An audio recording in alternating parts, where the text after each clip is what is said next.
Hello there. Welcome to the Saroy channel, wherever you are in the world, and so much love to each and every one of you. And I just hope everybody's having the most marvellous Thanksgiving season, because this is your excuse to really overindulge and really bring out that lovely bubbling champagne, all the eggnogs, all the Christmas cider, because this is a time to truly celebrate. And of course, lashings of turkey, gravy, stuffing, you name it. And if it's anything special that you tend to eat at this time of year, please tell me about it, as I love hearing from you. So before we get started, don't forget to subscribe to the channel. Click the notification bell and the thumbs up. And let's get started with tonight's story. Dear Sarah, and all your lovely listeners, my first impression of the guest house is that it was remarkably grim. The taxi had driven us down some windy country lanes, some that at one time had been tarmac, but had now been overgrown with rambunctious weeds, while some of the roads were precariously rocky. We had driven through areas consisting of high embankments, viridescent tall trees, without a single solitary soul in our sight, which was really quite airy, given we were from the city, used to the slick, smooth sounds of wheels whooshing on tarmac, people shouting down street corners, taxis honking, impatient drivers blaring their horns loudly. My mother hadn't been joking when she said we were staying somewhere isolated. This was about as remote as you could get. My mother wanted to create as much distance as she could from our father, whom she had recently discovered had been cheating on her. My father had begged for her forgiveness, but my mother was not quick to crumble. She had brought us out into the North Carolina countryside to create space and distance, to reflect on what course of action to take, whether she should forgive my father or not. But by the way things were looking, it seemed that my father might be expecting divorce papers at any time soon. I'd never seen my mother look so angry. Her face was fixed with an expression of indifference, but I could see a glimmer of deep sadness in her blue eyes, an angry tension in her jawline. By all accounts, he'd been seeing his secretary for the last couple of weeks. My mother discovered the explicit text on my father's cell phone, of which I will spare you the details, as the context was very graphic and not for the faint of stomach. He had been taking a shower. She had thrown his cell phone at him under the pouring water, steaming mirrors, suds of soap and shampooed hair, and stormed defiantly out of the house. My father had run after her naked, covered in soap suds, as she was getting into her car to drive away, while a few neighbours had looked shocked to see a naked man humiliating himself in the middle of a busy, bustling street, trying to flag down her car. "You must have done something very bad, bro," said a passerby. "Your other half looks very livid." No words were spoken between my parents at that poignant time, but my father knew my mother had discovered his insidious, dirty little secret. "She threw herself at me," he explained. "She was young, attractive. I was exceedingly flattered that she found me desirable, but it meant nothing." My mother had looked at my father with eyes brimming with tears. "How could you, Stephen?" she had said. "You were my best friend in the whole world, but now the trust between us is severed." We were to learn that this was not the first time that this promiscuous, hoity-toity, flirtatious young lady, Miss Delilah Berger, had thrown herself licentiously at men at her former jobs. She had left behind her a trail of devastation, carcasses of the broken-hearted, a plethora of broken marriages in her trail. My mother had gone to see the young unbridled lady, was shocked to see the woman my father had hired to be his secretary, dressed as though she was working in a brothel, with all her assets firmly pronounced by the tight clothes she was wearing, leaving very little to the imagination. Her enormous bosomy chest seemed to be falling inappropriately out of her skimpy bright red satin top, that looked more like a piece of lingerie than a blouse, and was very inappropriate for a formal office job. Ostensibly her knee-length satin skirt was so tight that she could barely walk in it, as she made her way to the glass doors of my father's office to open them up for my mother, tottering on heels so high that it was a wonder that she hadn't broken her ankle in the process. "Mr. Connor's not seeing clients today," she told my mother firmly, in a very squeaky, childish voice. My mother had pushed the door open. "It's you I've come to see, Miss Goldilocks," she said, eyeing the woman reproachfully. "I'm Mrs. Connor. You've been having an affair with my husband." The scathing woman looked at my mother disapprovingly, with a boot face through her long false eyelashes, running her manicured fingers through her Marilyn Monroe hairstyle. "I'm not going to apologise for my relationship with your husband. It's clear he wants me, not you." My father had been standing there listening to his secretary's interaction with my mother. He turned around to his secretary and said, "You pack your bags now, young lady. Get out. I never want to see you again.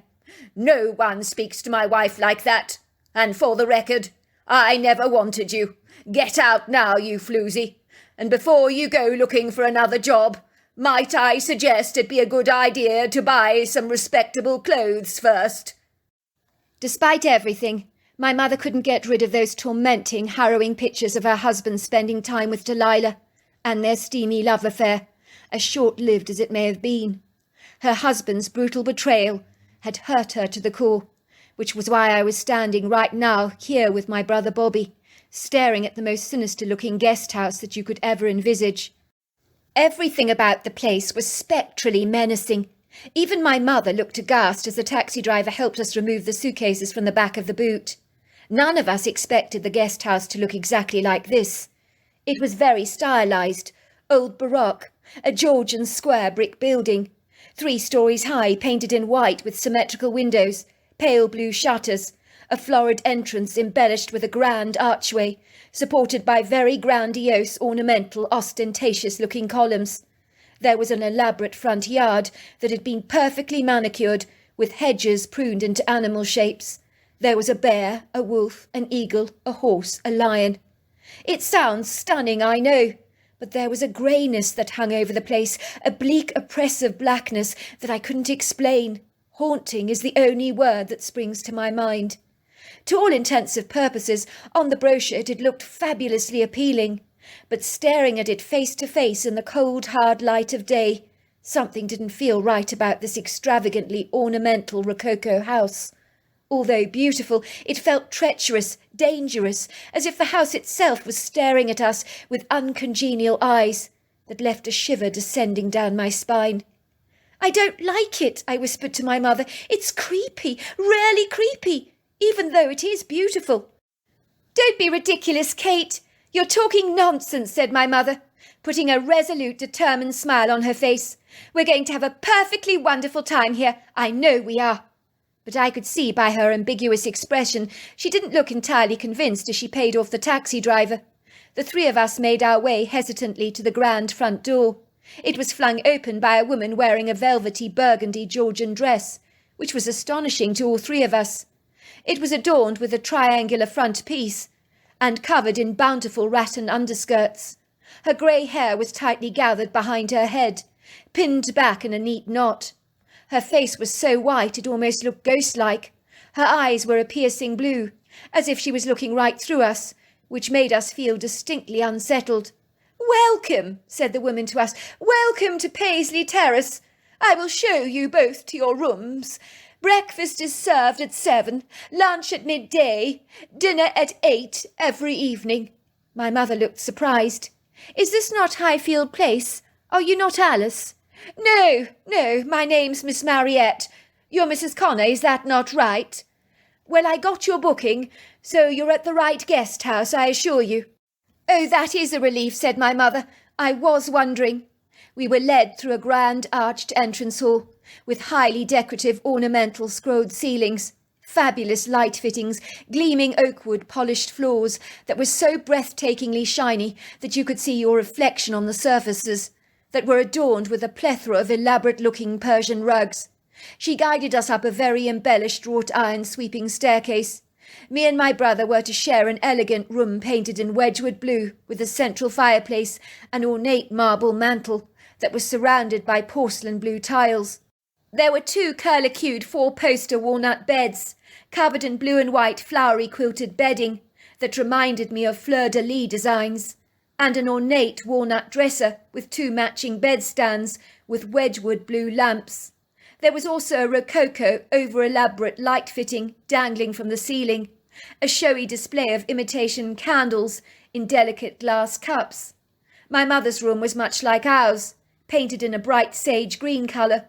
The walls were pompously arrayed, in vintage-looking oil paintings of prominent people in Georgian dress, and lots of gilded gold mirrors hung liberally all over the house. "I'll leave you to get unpacked," said the woman. "What does she look like?" I said to my mother. "She looks like she's trapped in a time warp." "Maybe she thinks it's charming to dress in keeping with the house. I think it's quite sweet, really." I raised a cynical brow. "I don't know, Mum, but something's not right about this place. It feels so weird." "I agree with Kate," said my brother Douglas, wrinkling up his nose in distaste. "This place is seriously off-kilter. Something doesn't feel right about it. Have you noticed how cold it is in here? It shouldn't be this cold in summer. It feels like a fridge in this place. It's not normal." "Maybe Georgian houses are cold," my mother suggested, opening the window in our room, glancing out at the magnificent views. "Look at those spectacular views, sweethearts," she said. "You have to admit it. Whatever you may say about the house, the views out there are sensational. Just think about the fun you two are going to have exploring those wood groves together. There's so many trees. Everything is so green. I imagine there must be a lot of wildlife around here. You're going to have so much fun. Speaking of fun, why don't you go exploring once you've unpacked?" And that is what we did. My mother was right. When we were away from the house and ambling around in the woods, it was easy to forget the oppressive, suffocating feeling of the house. The woods were exquisite, a true sanctuary, with mature, statuesque trees rising up into the sky like masterful skyscrapers, and the earthen floor covered in ferns and interesting-looking shrubs, while many of the branches were swathed in carpets of rich green velvety moss. That evening we ate a lavish dinner in the formal dining room. We discovered that even the guests staying at the house were attired in very flamboyant Georgian clothes, so we did feel that we stuck out like sore thumbs, wearing our casual jeans and sweaters which we wished we hadn't. Furthermore, I noticed we were receiving funny, snooty looks from the two formally attired male guests, sitting at the far end of the table. It was like they were more than a little perturbed and confounded by what I was wearing in particular, almost as if they couldn't fathom why I was wearing pants as I was a girl. I felt more than a little self-conscious. The men nodded to us politely, but never said a single word to us, but I listened to their conversations. All I can say is that these men did not speak like us at all. Their language and etiquette was flowery, as was their formal attire and appearance, with matching waistcoats, jackets and breeches, with brass buttons and Hessian boots.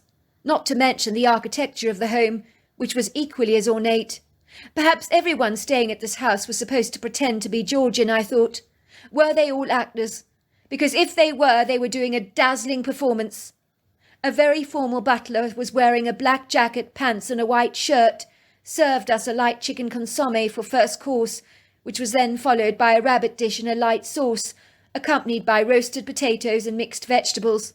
For dessert we were given peaches swathed in a raspberry sauce with clotted cream. It was delicious, but everything was served with the finest starched linen table napkins. Glasses sparkled and gleamed. The cutlery was ornate, in the finest silver. The table was lavishly adorned with huge silver candelabras and large arrangements of exquisite flowers. It was over the top, in every sense of the word. That night, as me and my brother retired to bed, he reflected on the dinner we'd just had. "There's something very peculiar going on here, sis. Something's not right about this place. I feel as if we're caught in another time, as if we don't belong here. I promise you, it feels like those people are genuinely Georgian. They don't seem like actors to me. Did you see the way we were being looked at by everyone? Even the butler was giving us furtive sideways glances when we weren't looking. It was as if even they were conspicuously aware that we are out of place. When I was looking at my cell phone, those two men stopped eating. They gawked at me. It was as if they were saying, what the heck was I doing? They didn't have a clue what my cell phone was, or what I was doing with it. Furthermore, I notice I can't get a Wi-Fi signal here. When Mum asked the owner about a Wi-Fi connection, do you know what she said? No, what did she say? She said, "We don't have anyone called Wi-Fi staying here. But if he does make a booking with us, she'll be sure to let us know." And she wanted to know what his surname was. You're kidding. She said that. Oh my word, that's super weird. Everybody knows about Wi-Fi. What did Mum say about it? Well, she was a bit bemused, but she told the lady not to worry. She thinks the woman might be very old-fashioned, eccentric, non-conventional, as the clothes she wears. Hasn't got a clue about modern technology. She says you do get people like that, caught up in the old ways. So it's safe to say that we have no Wi-Fi connection here then, I said, groaning. I wanted to get in contact with Dad. You bet there's no Wi-Fi connection here. Everything about this place creeps me out. It's not normal for a place in summer to feel like a fridge, he said, pulling the covers over himself to get warm. Good night, sis. Good night, I said. It must have been about midnight when I woke up with the most awful feeling that someone was staring at me. I looked up to see the owner of the house, the butler, the 2 guests who were staying at the house, clustering around my bed, and then a few other people joining the crowd to ogle me as well, very inappropriately. What the heck was going on, I wondered. I felt like a specimen at a zoo. I could feel eyes on me everywhere. It was haunting. I began to shiver nervously as I stared back at the gathering of people that surrounded my bed, not knowing what on earth to say. I could hear my brother audibly gasp. What do you want, madam? He said. I remember her eyes grew very cold.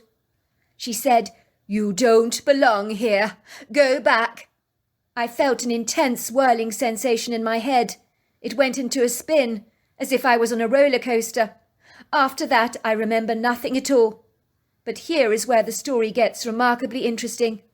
I want to assure all your listeners that this rarely happened to us, as incongruous and outlandish as this may sound to you.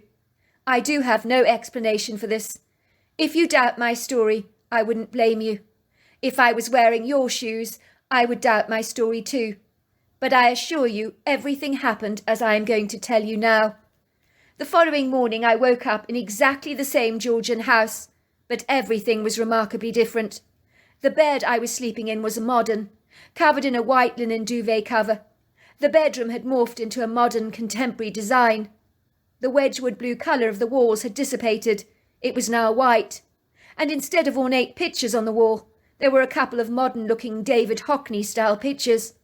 My brother sat up in his bed with an incredulous look on his face, as pleasing warm sunshine filtered into the room, as the icy coldness had been vanquished and swept away. He looked at me, rubbing his eyes and saying, What the heck happened? My mother burst into the room excitedly. You're never going to believe this, but everything here has changed. I went down to the breakfast room. The guests are all modern, wearing trendy clothes. The owner of the place, I've just spoken to her. She's not the same lady that was wearing the Victorian dress we saw yesterday. The most outlandish thing of all is she recognised me, asked me if I was enjoying my stay here. I asked her if this place was called Paisley Terrace. She said that this was an old guest house in the Georgian times, and it was called Paisley Terrace back then, but now it's called Highfield Place. Can you believe it, kids? Do you realise what I'm telling you? Something absolutely extraordinary has happened here. Something miraculous. I think we entered a time warp yesterday. I'm not sure how it happened. We're back in our time now. But for some reason, we were in Georgian times yesterday. My mother was giggling. I think less out of amusement, but more out of complete awe and wonder over what had transpired. How was this even possible? But how can that be, Mum? I asked. I've no idea, but I promise you this, it's true. Otherwise, why have all the Georgian people that we met vanished? The whole house is completely different now. Even those funny-shaped hedges in the courtyard have all gone. There aren't even hedges there anymore. This is the strangest thing that has ever happened to me. But you know what is even more incredulous? We are booked into this place. The owner remembers us arriving yesterday. How is that even possible? Were there doubles of us? Could we have been in 2 places at one time? How does that even happen? How can we explain this? But I don't understand. How's that even possible? I gasped. I don't know, sweetheart, but it happened. I've heard of this thing occurring before. A couple went to a bar once. The people they met were strange. It felt as if they were in another time. They drove away, and when they returned to look for the place, it no longer existed. I'll tell you something, sweethearts. We're not the first this has happened to, nor will we be the last. My mother was, of course, absolutely right. When we went down to breakfast, the guests were modern in every way, wearing jeans and sweatshirts like we were, happily tapping into their cell phones, clearly enjoying their stay at the guest house that was warm, sunny and airy, with no oppressive, menacing feeling whatsoever. The owner of the guest house looked rather frantic. I'm worried about Nicholas Presley. Has anyone here seen him? He hasn't slept in his bed last night. His car is still parked in the driveway. I remember after dinner last night clearly that he said he was going for a stroll in the woodgrove to work off his dinner. But I don't think he returned. I'm worried about him. Something must have happened to him. I think I should call the police at once." "There's no need for that, Alice," said one of the men, addressing our hostess cordially. "Before we panic, I think we could all go into the woodgrove and look for him. Maybe he had a fall or something." "All the more reason to call the police," said Alice, firmly reaching for the cell phone in the pocket of her jeans. "Wait a moment," said Peter, one of the guests who was staying at Highfield Place. "I think let's go looking for the man first before we start panicking and overreacting. He may have made his bed very briskly this morning, gone for a quick walk, chose to miss breakfast. Peter's right. He may have returned last night. He could have taken a morning hike and made his own bed. I don't think we should be panicking right now." It was formally decided that we would all split up into pairs in the woodgrove, which stretched over a vast, wide, sprawling area. My brother and I decided to go to the far left-hand side, which Alice firmly believed the man was less likely to have gone. The remainder of the group went exploring most of the well-marked hiking trails to look for Nicholas. By contrast, me and my brother were going where there were no trails. In truth, we just thought we were going to have a fabulously enjoyable amble in the forest. We had learnt there was a pretty babbling creek there. Although we feigned that we would look for the missing man, our primary focus was enjoying ourselves. We were still feeling somewhat unhinged about our otherworldly experience, as we couldn't fathom what had happened to us. I liked the more remote part of the woodgrove anyway. I didn't care that there were no distinct hiking trails here, as the trees were planted wide enough for us to make our way through the woods. And although there was a scattering of ferns and a plethora of fine moss that caressed many of the tree limbs, the earthen floor was very accessible to us. It was an awesomely beautiful day. The sun filtered through the canopy, bespeckling the grove in a soft ethereal light. We discerned a couple of woodpeckers with their distinct red heads tapping the bark of the trees.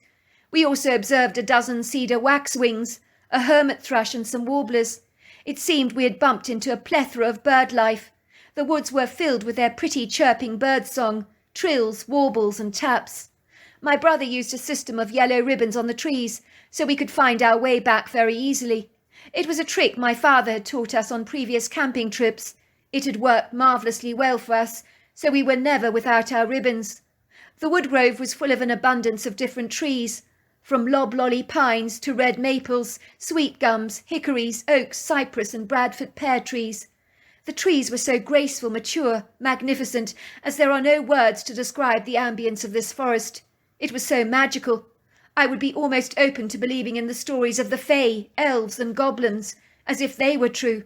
It was so fairy tale-like. Finally, we came across a pretty little enchanting babbling creek.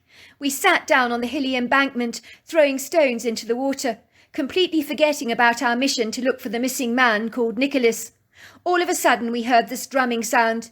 There are no words to describe it to you, but it sounded outer-worldly, like someone was playing drums in the woodgrove. So we ran towards the sound, curious about what we might find.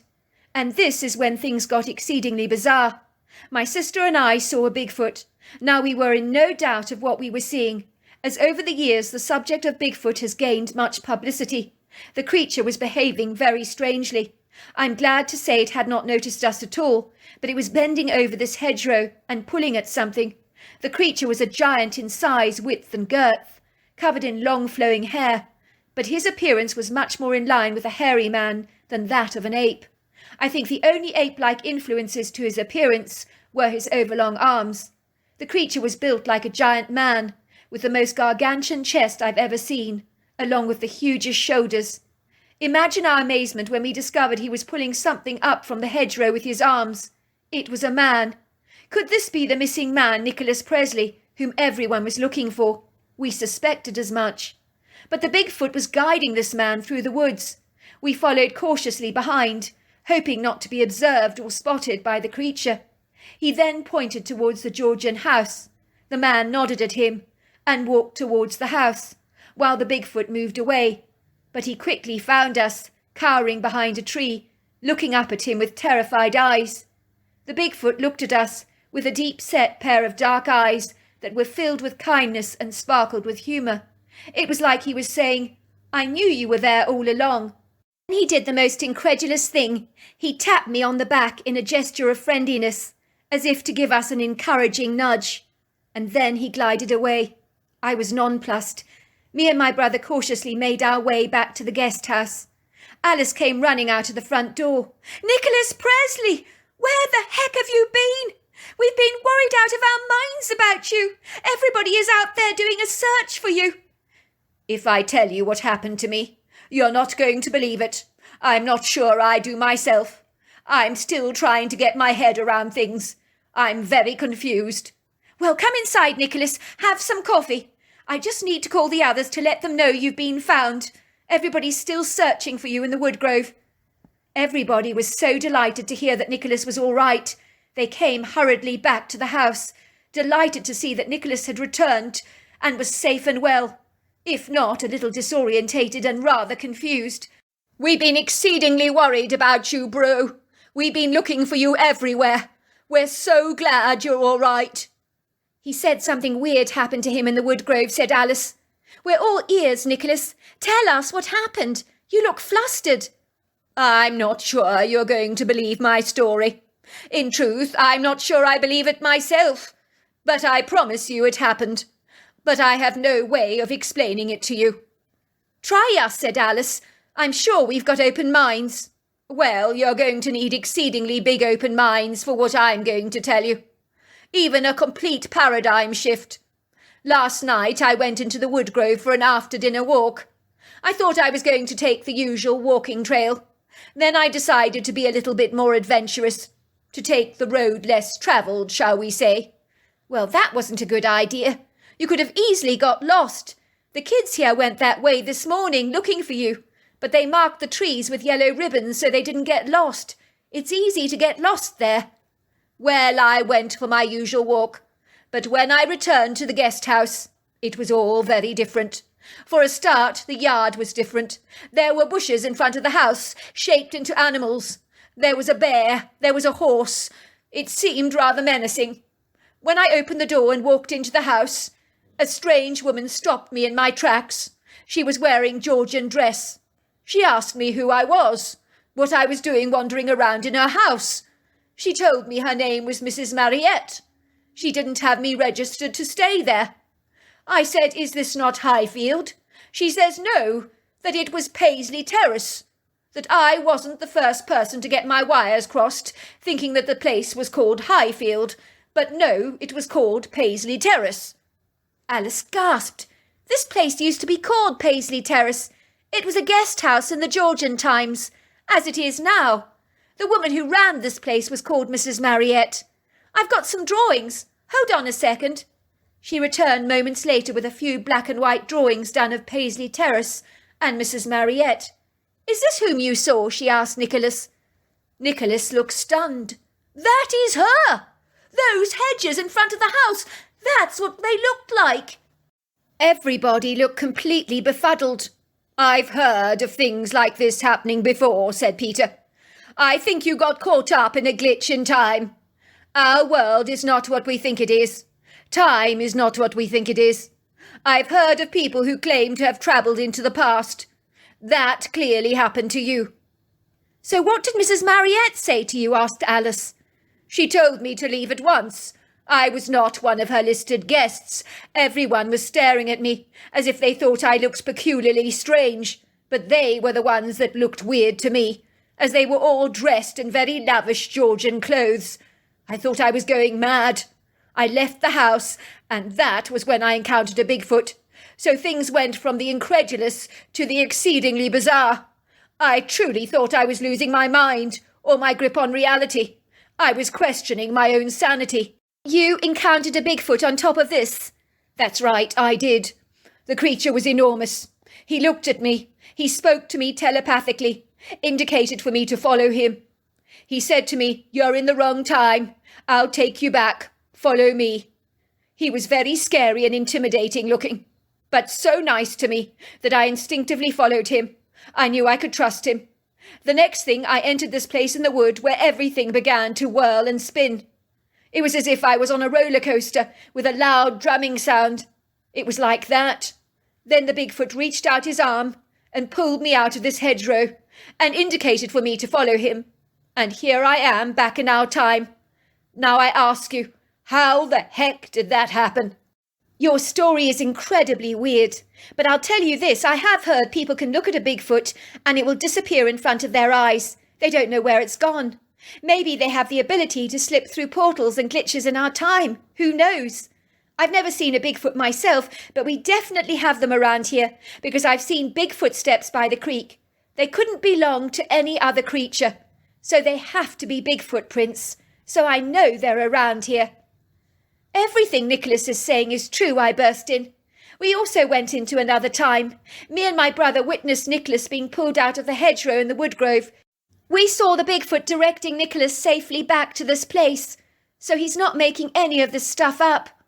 Everybody looked bewildered. They couldn't believe that Nicholas's story was actually true. But me, my brother and mother knew that it was. We'd been back in time. We'd also witnessed the Bigfoot. To cut a long story short, me and my brother searched for the Bigfoot again, but we found him not.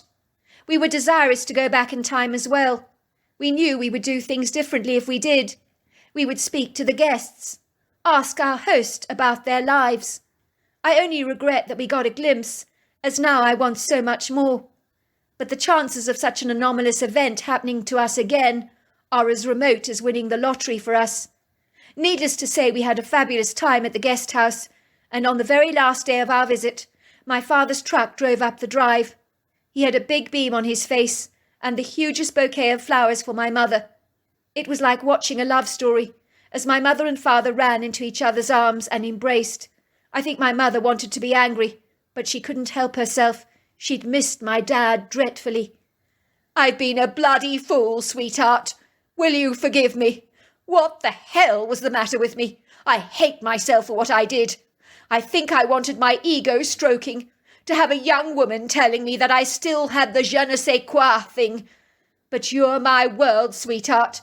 If I lost you, I would lose my very heartbeat. I've missed you all so desperately much. Please forgive me." "Please forgive him, Mum," I begged. "I know what he did was inexcusable, but Dad loves the bones of you. He made a stupid mistake. He won't ever do it again." My mother looked at my father adoringly, her eyes filling with tears. "Do you have any idea what you did to me cheating on me with that girl? You made me feel like a flower that had wilted, lost her beauty, was no longer desirable.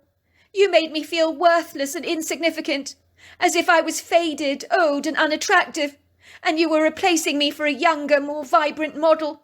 My father took my mother's chin with his hands and drew her face up to his. "Now you listen to me, woman. You listen hard. You listen well. This was never about you. It was about me, my own insecurities, my ego, my need for validation. You are more beautiful than any woman I have ever known. Every year you grow more beautiful in my eyes. Nothing has faded in our relationship. Everything sparkles and shines and gleams. You are the jewel of my life. I love everything about you. That girl, there was nothing beautiful about her. Everything about her was fake. And that voice of hers, that voice, it was like a scratchy record. But why did you do it? Wasn't I enough? You're more than enough, my darling. You're everything. You're my world. You have my word that I will never do this again. Am I forgiven?" My mother melted into my father's arms. I knew that everything was going to be all right again, but my father would have to be doing a lot of making up to her. We told our father our strange story. And dear listener, I wish I could understand what happened to us, why Bigfoot was connected to this time warp, or at least an understanding of what happened.